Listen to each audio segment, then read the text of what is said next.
আশা জাগিয়ে শেষ পর্যন্ত মার্কিন প্রেসিডেন্ট নির্বাচনে কাঙ্ক্ষিত ফল ঘরে তুলতে পারলেন না কমলা হ্যারিস। প্রেসিডেন্ট নির্বাচিত হতে যেখানে ন্যূনতম 270টি ইলেকটোরাল ভোটের দরকার, সেখানে শেষ খবর পাওয়া পর্যন্ত 277টিতে জয় পেয়েছেন ট্রাম্প। বিপরীতে কমলার ঝুড়িতে গেছে 224টি। ভোটের মাঠে এমন পরাজয় হতাশ ডেমোক্র্যাট শিবির। কমলা হ্যারিসের হার নিয়ে শুরু হয়েছে চুলচেরা বিশ্লেষণ। এ সংক্রান্ত আলোচনায় প্রথমেই যে বিষয় সামনে আসছে তা হলো ডোনাল্ড ট্রাম্পের মতো আগে থেকেই নির্বাচনী প্রস্তুতি নেওয়ার সুযোগ পাননি কমলা হ্যারিস। কেননা এবার ডেমোক্রেটিক পার্টির পূর্বনির্ধারিত প্রার্থী ছিলেন বর্তমান মার্কিন প্রেসিডেন্ট জো বাইডেন। কিন্তু ভোটকে সামনে রেখে গত জুনে প্রথম টেলিভিশন বিতর্কে ট্রাম্পের কাছে চরমভাবে ধরাশায়ী হন বাইডেন। ট্রাম্পের চাতুর্যপূর্ণ কথার জবাব দিতে গিয়েই মাঝে মধ্যে হোঁচট খাচ্ছিলেন তিনি।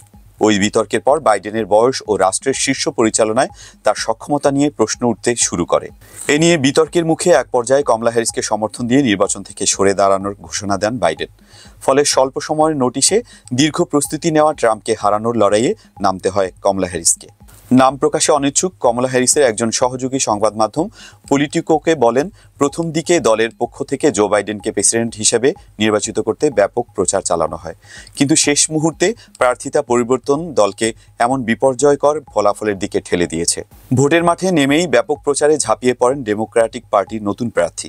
বিভিন্ন স্থানে নির্বাচনী সমাবেশ ও নারীদের জমায়েতের পাশাপাশি বিনোদন জগতে তারকাদেরও নিজের পক্ষে মাঠে হাজির করেছেন তিনি। ছুটে গেছেন দাতাদের কাছে, কিন্তু দৃশ্যত তার সব প্রচেষ্টাই ব্যর্থ হয়েছে। প্রেসিডেন্ট বাইডেনের মেয়াদে বিশেষ করে দেশের অর্থনীতি, গাজায় ইসরায়েলি আগ্রাসন, ইউক্রেন যুদ্ধসহ বিভিন্ন বিষয়ে মার্কিন ভোটারদের অস্বস্তি ছিল স্পষ্ট। বাইডেন প্রশাসনের অংশ হওয়ায় এসব ইস্যুতে সরকারের ব্যর্থতার দায় তার কাঁধেও বর্তায়। এই বিষয়গুলো থেকে নিজেকে সেভাবে আলাদা করতে পারেননি কমলা হ্যারিস। ফলে এসব ইস্যুতে যারা বাইডেনের নীতির বিরুদ্ধে ছিলেন, প্রত্যাশা অনুযায়ী তাদের কাছে টানতে ব্যর্থ হয়েছেন ডেমোক্রেটিক পার্টির প্রার্থী। দলের কিছু নেতা এরই মধ্যে পুরো ফলাফল নিয়ে ব্যাপক অভ্যন্তরীণ পর্যালোচনার দাবি তুলেছেন। পলিটিকোর প্রতিবেদনে বলা হয়, বাইডেন প্রশাসনের যেসব বিষয়ে ভোটারদের মধ্যে অস্বস্তি ছিল, সামগ্রিকভাবে সেগুলো কাটিয়ে ওঠার ব্যাপারে ভোটারদের আশ্বস্ত করতে পর্যাপ্ত সুযোগ পায়নি কমলা হ্যারিসের প্রচার শিবির।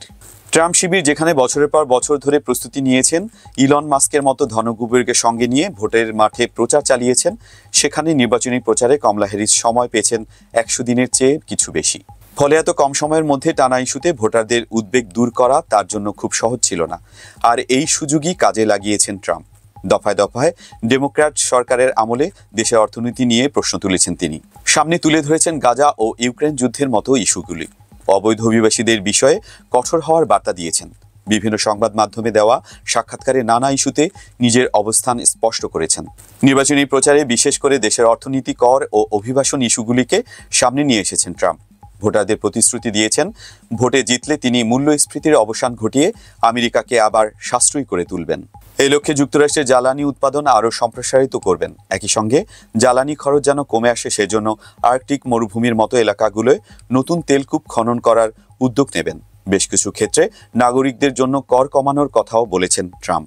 এছাড়া উচ্চ প্রবৃদ্ধি অর্জনের পাশাপাশি আমদানি পণ্যের উপর শুল্ক হার বাড়ানোর অঙ্গীকার করেছেন তিনি। দৃশ্যত ট্রাম্পের এসব অঙ্গীকারের বিপরীতে ভোটারদের আকৃষ্ট করতে ব্যর্থতার পরিচয় দিয়েছেন ডেমোক্র্যাটরা।